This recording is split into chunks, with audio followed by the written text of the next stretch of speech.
Hello again, fans and friends, and welcome to another episode of PD's 4R. My name is PDW2KX, and today I want to talk about Season 5 of the hit TV show The Walking Dead. Originally released on October 12th, 2014, Season 5 is considered by many to be either the last or the second to last season that is part of the show's golden era. Some include Season 6 as part of The Walking Dead's all-time run of classic episodes, and I'm definitely going to give the show the benefit of the doubt because I've been loving it so much. So, at least for me, I think I've got one last great season in store before the inevitable and much discussed dip in quality begins.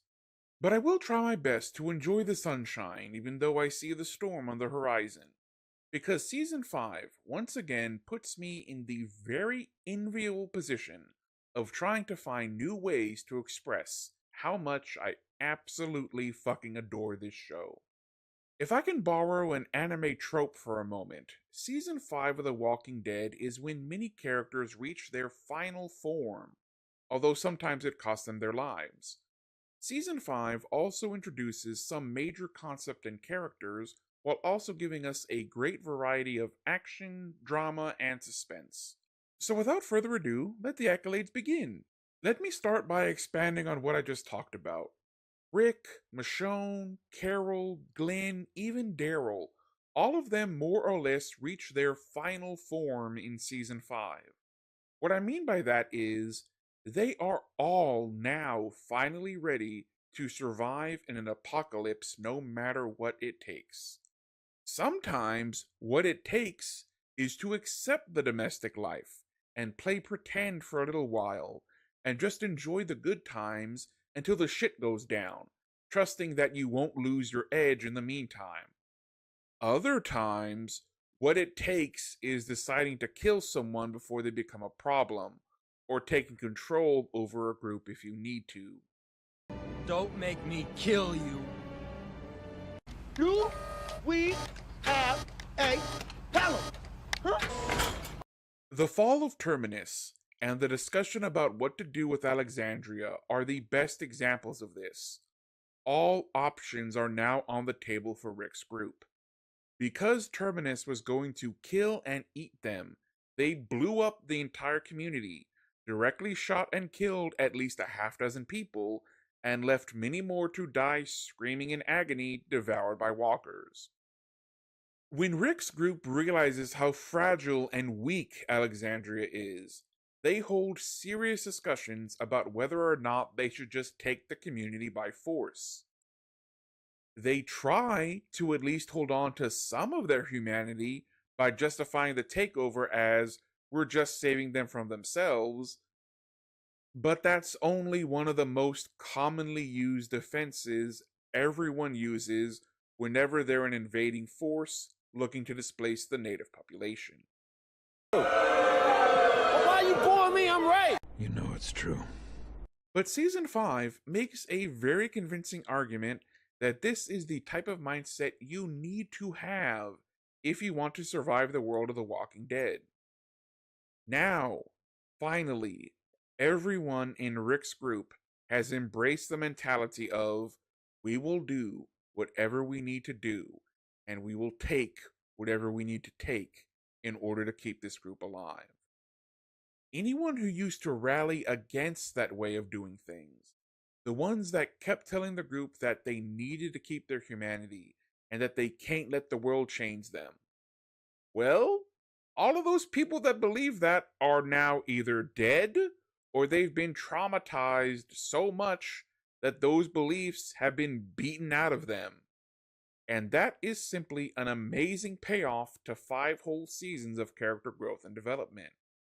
The fall of Terminus was also one of the highlights of the season, and possibly the greatest action set piece in the history of The Walking Dead.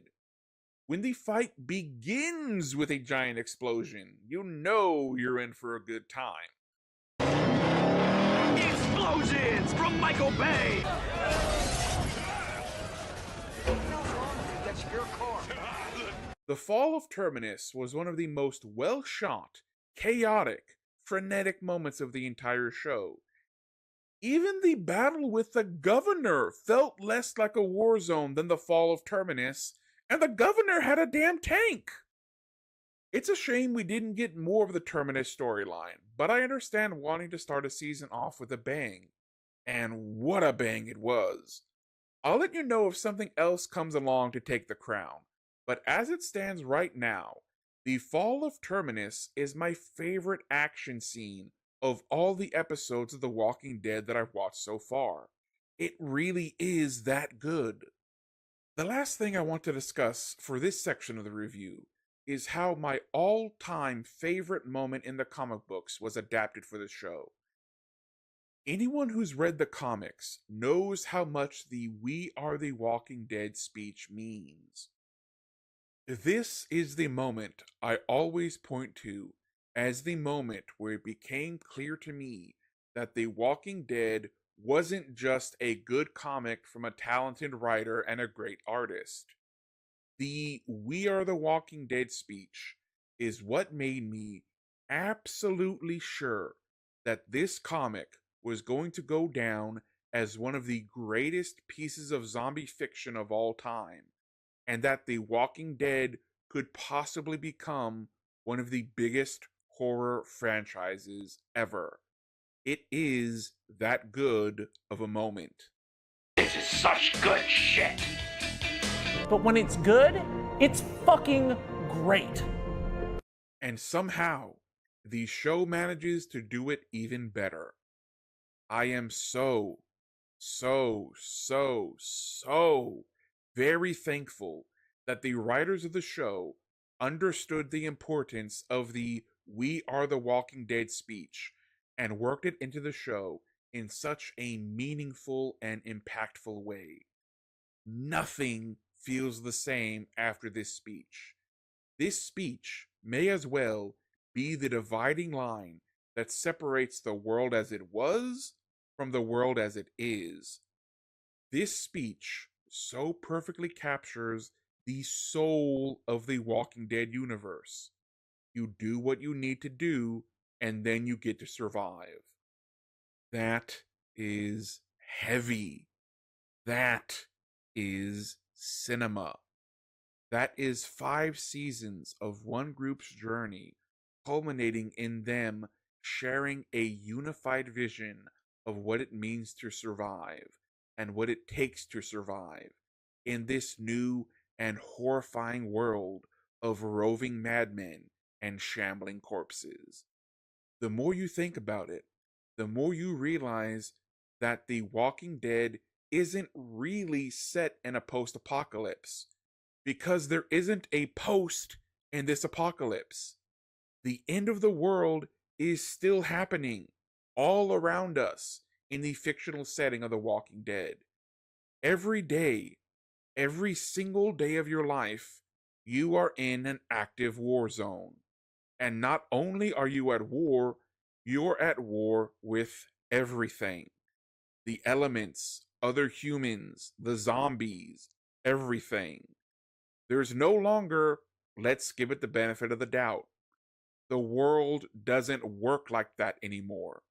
In order to survive, you must assume everyone wants to kill you and take your shit at all times. You must assume every zombie will be the zombie that is finally going to kill you.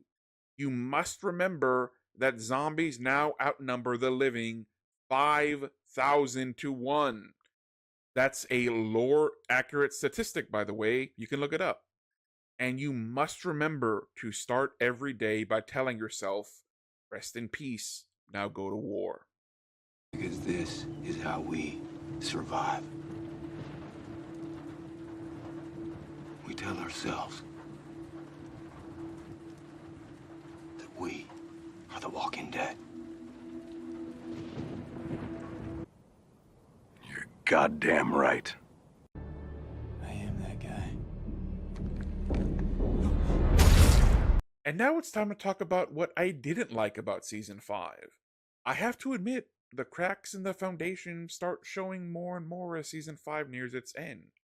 Season 5 is one of the clearest examples we've seen so far of little issues eventually building into plot holes, and those plot holes eventually building into what I like to call plot gaping chasms.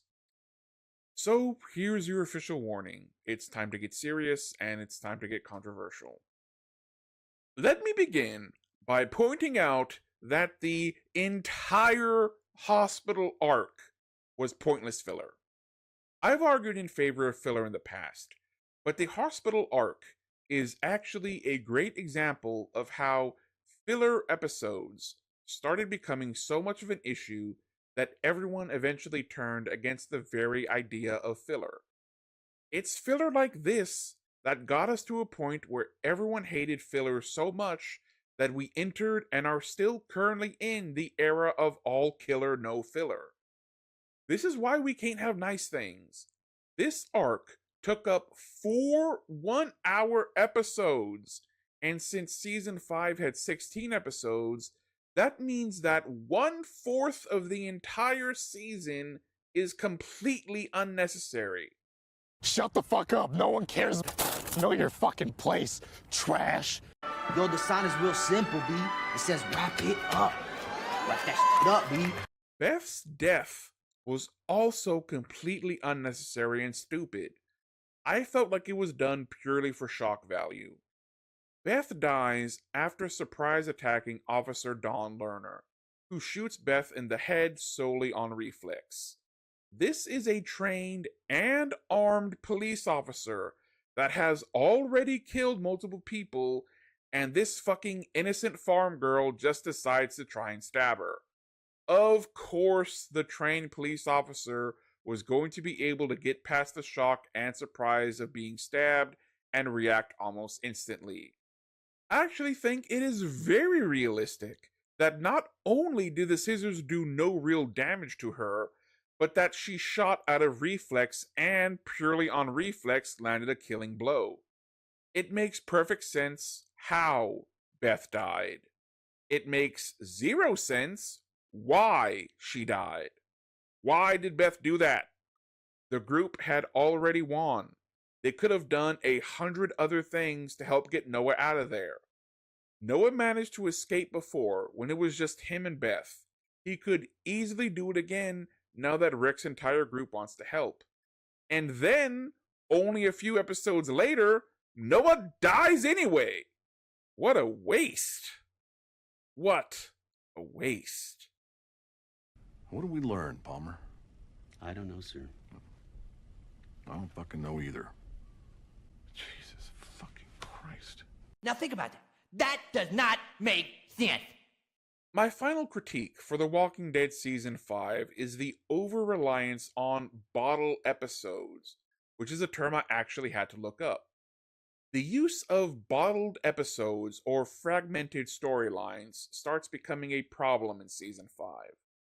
Previously, it had been used sparingly enough that it provided an interesting narrative break, and it was nice to see the show focus tightly on only a few characters.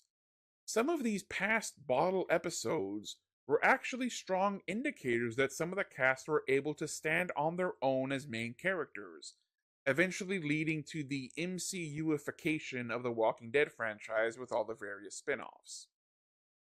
But now, as I continue watching The Walking Dead, I find myself agreeing more and more with the general consensus that the bottle episodes are starting to feel like just a momentary distraction, just another example of unnecessary filler. Later on, the habit of splitting the group and having a big cliffhanger occur with one group, only to immediately switch over to the other group so the show can leave us in suspense for 3 or 4 episodes. This tactic becomes so overused that it becomes a cliche. And it becomes such a cliche that most people consider it one of the biggest indicators of when The Walking Dead started declining in quality. It's not as bad as all that in Season 5, but the signs are there. I can still see that storm on the horizon. The symptoms are showing, even if the disease hasn't been diagnosed yet. But even after taking everything I've discussed into consideration, I still strongly believe that Season 5 does deserve its place amongst the golden era of The Walking Dead. It reduced our group to nothing but their fists and their wits, and they managed to pull together and survive as a family. Rick's group are survivors, plain and simple. It's no longer a Ricktatorship, even though Rick starts getting back into that zone quite a lot during this season. In Season 5, everyone is a badass now, and everyone fucking rules. Some cracks do start appearing in the Foundation, but the rest of the show holds strong and makes up for the few issues I have. While not perfect, I still think it was a very good season, and I'm awarding The Walking Dead Season 5 a score of 9.25 out of 10.